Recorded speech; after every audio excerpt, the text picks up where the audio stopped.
The OHP Uncut Podcast with Kannon. Where are you today? I am in a little pocket corner of my house that I've been doing a lot of interviews out of lately because I like to switch up my background, and I'm feeling a little more neon vibey lately. So that's kind of what you're getting here. Now, where do you live? LA? I live in California, Los Angeles. Okay, how was it leaving Texas? Be honest. Good, because I really was ready. Like, I just wanted to get out of my hometown and like experience something different. By the way, sorry, you're going to hear my cat meowing every now and then. Oh, so you're a cat person. I love cats. She's been vocal today, so I'm just warning you. No, getting out of Dallas was like good for me because I just knew that I wanted to do this with my life, and Dallas was not really the place that was conducive to what I wanted to do. So in a way, I was really excited, but at the same time, you know, there's elements of where I grew up that I really love that I don't get out here. And thankfully my parents are still there, so I get to visit them a lot. So it's good. Now, when it comes to Dallas, I had the pleasure of living there for quite a few years. What is it you miss about Dallas? Outside of my parents, Yeah. one thing, and the one thing only, I will stand by this, is Babe's Fried Chicken. I don't know if you've ever been there. Are you kidding me? The one in Carrollton? Oh my God. I've gone to Carrollton, Roanoke. There's several. I'm obsessed with Babe's Fried Chicken that you can't beat it in my mind. So I'm sorry. Like, they have certain places out here, but it does not compare. I don't know what it is. People are like, it's just fried chicken. I'm like, I don't think you get what it is. The mashed potatoes, by the way, at Babe's, I don't know what they put in them. I'm pretty sure they sprinkle crack in those things. Well, I'm not going to lie to you. I went, this was probably 2 or 3 years ago now, that I remember I always try to bring people when I go, because I'm like, you just have to do it. You have to try it and try everything. The salad, the biscuits, the fried chicken, the sides. And because like, it's all you can eat everything except for the chicken. Right.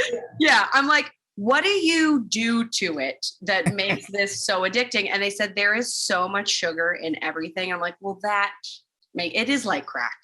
You know what they told me? Because I am the same way you are. I'm like, what do you do to this? Like, Yeah. I have to know. There's something special in these mashed potatoes. And they're like, they're instant mashed potatoes, honey. They come out of a bag. I'm like, that's not the way it is. No. You can't tell me that. No, it's like I want to picture like an old woman who's been doing it for years, just like mashing potato. That's what I need. Yeah, that's how I picture it in my mind, and that's what it's going to be. They can't ruin it for me. They can't change it for me. It can't be instant in a microwave. It's not happening. No. Wow. I've talked to a lot of people from Texas. You're the first person who said that Babe's was the place they missed. I'm very proud of you. I'm very happy about that. Thank you. Yeah. Just doing the hometown proud, really. When that was Selena Gomez, who also grew up like right where you did. Yes. Did you know her growing up, by the way? I did not, but she's like 2 years older than me, maybe. And everywhere I would go, she would cross paths. So like, she went to the same acting school as me, and so similar, but no, we have not met. What was her favorite thing? It was a taco place, and I'm going to let you, I know, right? I'm going to let you guess which taco place she thought was the best. And it's not going to be what you think. Is it a chain? Yeah. It's not like Taco Bell, right? No. It's not that bad, but you're on the way. Why can't I think? Oh, you know what? This is my favorite taco place. I don't know if she would have even ever tried this, but Rosa's Cafe. Oh, I love Rosa's Cafe. Their tortillas. That's what it's all about. It's all about the tortillas at Rosa's. I love that place. She said Taco Bueno. Really? Well, you know what though? We all have our like hometown thing. Yeah. Like, I would visit my boyfriend back in his hometown in New York, and he would swear by this like bacon, egg, and cheese. And I tried it, and I'm like, this is like not that good, but it's nostalgic, and that's where you didn't tell him it was average, did you? Oh, I did. I was like, you've been hyping this up for a long time, and it's just something.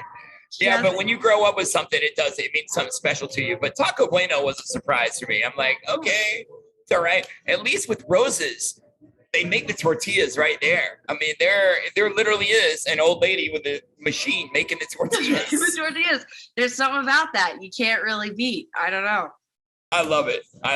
Well, how's it been making this album? I guess we should talk about music instead of just food for a little while. I mean, I'm down. We could do this for hours. How was it making this album? It has been a journey.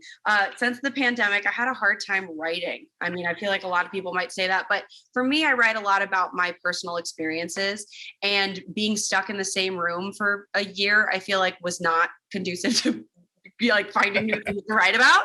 So eventually when the things started opening up, I, was able to experience my own things, maybe chat with friends again and sort of write based upon their experiences.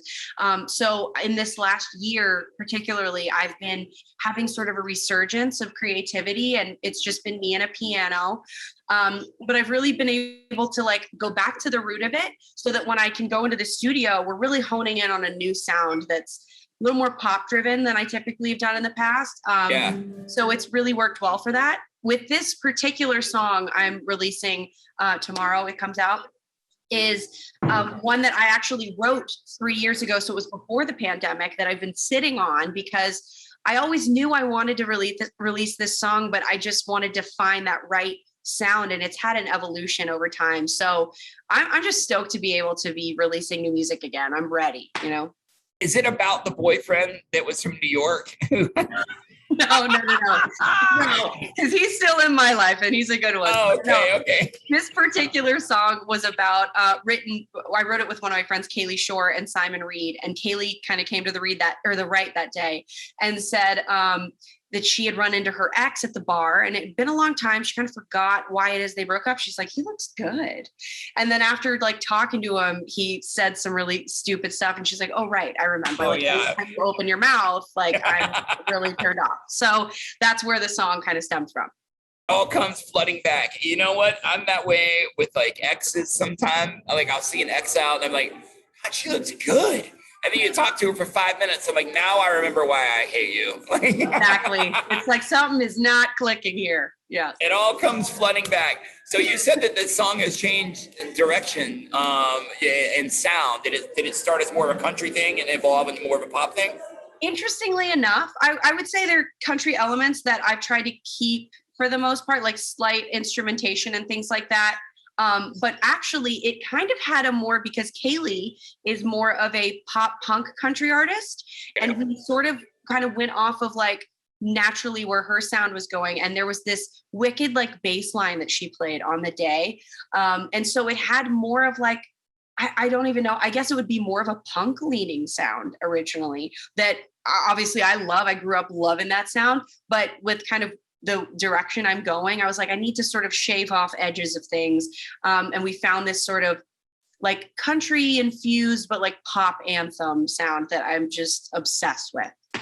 I love it. Is that how you would describe the rest of the album? Is it all, that's just one little piece and everything else? It is kind of just one little piece of that. We're still producing out some of the other singles, because right now we're actually just releasing singles at a time.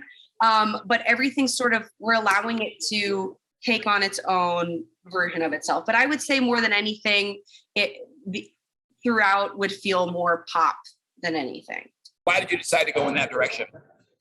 That's something that I've always grown up, it's been the one thing when genre has always felt like an uncomfortable conversation for me, because I never want to be like, I am this artist. When typically that's something that a lot of people want to be able to know and put you in the box. They go, got it. But I've had a really hard time with that. But pop has always been the element that has remained the same, whatever subgenre I may be attached to it.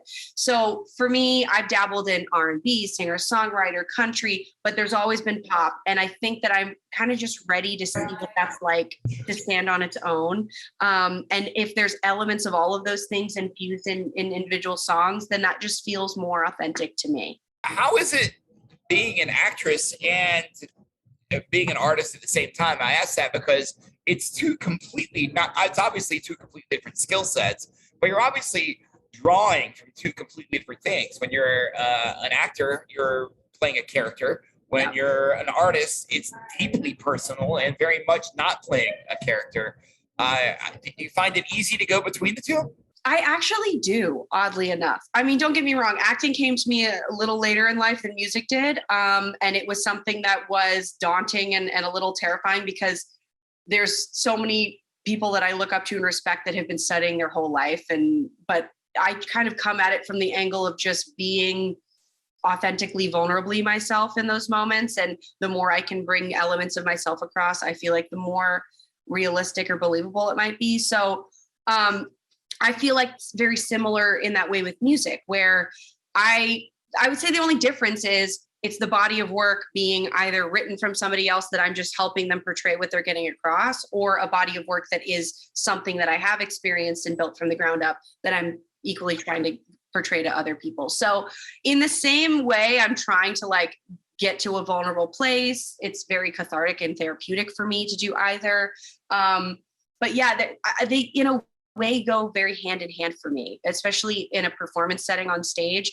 I would say that I emote very particularly in comparison to maybe some other artists. And I think that I can credit that to my acting background. When it comes to like people listening to the album, what do you want them to take away from it? Like, what do you want them to learn about you when they're done? If they listen to the album front to back, what do you want them to know about you that they didn't know before they listened to the album? Like, what parts of you are you exposing you would like them to see? Good question. I mean, the songs I've released in the past, I feel like I have gotten across like, oh, she's a moody girl. Okay. We've gotten the sad ballads out of the way. She's dramatic. Okay. Got that one. I think this phase of music, I want to just represent the fun, sassy, goofy side of myself, because I really am kind of a goober. And I don't, it's like kind of hard to get that across in music. But then again, I have released other songs in the past, like Strong, Sweet, and Southern, which is a very country driven sound that I think I've kind of kept this element of sassiness, but goofiness, whether it be in the music video or the actual sound itself, that is something I want people to maybe get out of this specific single, Open Your Mouth. And for the future songs, I'm very lyrically driven as well. And I think that's where my last EP, The Way Out, kind of had that moody ballad thing. Rooting all of these songs in me and a piano, but then kind of flipping them on their head and trying to do an upbeat version of them has been a challenge for me, but one that I'm looking forward to showcasing to people, because I do like to have fun. Like, I like to be upbeat and bubbly for the most part, while also offering, hopefully, down the line, some acoustic versions of these songs that then you can see that side of me as well, because it's a mixed bag. Let's talk about fun for a second. Show your nails. I think everyone's going to want to see. I keep bringing it up, and I'm like, oh, these are very bright and colorful. I wanted to go. That's kind of this phase I'm in right now, is I want to be very colorful. And I don't know if maybe because I took things back to my roots with my music, that as we're getting closer to release day, I'm like, I want to kind of play with what vibe I was doing in high school that I think I started letting go of. I don't know if you've heard the term scene, like a scene kid. Of course. But I was super into that in high school. And it's something that I feel like I got away from when coming to LA. And it's something I really miss about myself. Yeah. And bright colors, vibrant, a little off the wall. Oh my God, that's my cat. Hello. What's a kitty cat's name? This is Lucy. Wow, that was really ballsy of me. Hello, Lucy, the beautiful red tabby. I love cats. I love it. And now I got her hair in my mouth. Anyway, I've just been playing a lot with like color and like going back to like that sort of side of me. And so, yeah, I'm just kind of going back to the root of myself, I think. Nice. When can we hear the whole album? Well, I'm releasing singles as of right now. I think the next single will be out in, stop eating that.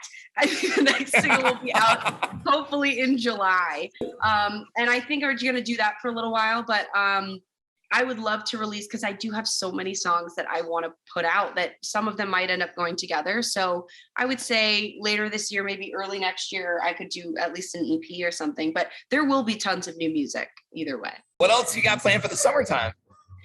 Ooh, I have some stuff I can't really announce yet, but it's very awesome, musically driven. There's one that kind of incorporates both my music and acting that I'm stuff you can't talk about. That's the stuff I want to hear about. No, well, I'm waiting for official, like, there's all these rules about when and where, but it's something that is something I've never done before, but it combines all my favorite things, and it will be a challenge as well, but I'm really excited and hoping to do some performances as well. I have a couple in Canada, Calgary, this summer, just really focusing on music as much as I can. I've just, whenever I have downtime between Goldbergs, I try It feels like you're hinting there's a tour of some kind coming. Well, I wouldn't necessarily call it that, but there. It also feels like you've got cat hair in your mouth. I do. I have lip gloss, and she really went in there. I don't know what she's trying to do to me, but yeah, we're covered in it. That's something I've resigned to know is like when you have a cat, you're going to have cat hair everywhere. Lucy, your only animal? She is. She's new to our family as well. She's my first cat I've ever owned. And she's been here for 4 months. So it has been quite the journey of learning what that's like, but love her so much. Well, congratulations, on Lucy, and of course the Goldbergs, of course, and your album and your song, which we're going to play now on Open House Party, which is hilarious, by the way. The first time I heard it, I'm like, oh, how many exes does this remind me of? Pretty much. Yeah. And you know what? They're probably the same way with me. We all got them. We all got them. Yeah. Well, thank you for your time. I really, really appreciate you. Thank you. Yeah, have a good one. Take care. The OHP Uncut Podcast with Kannon.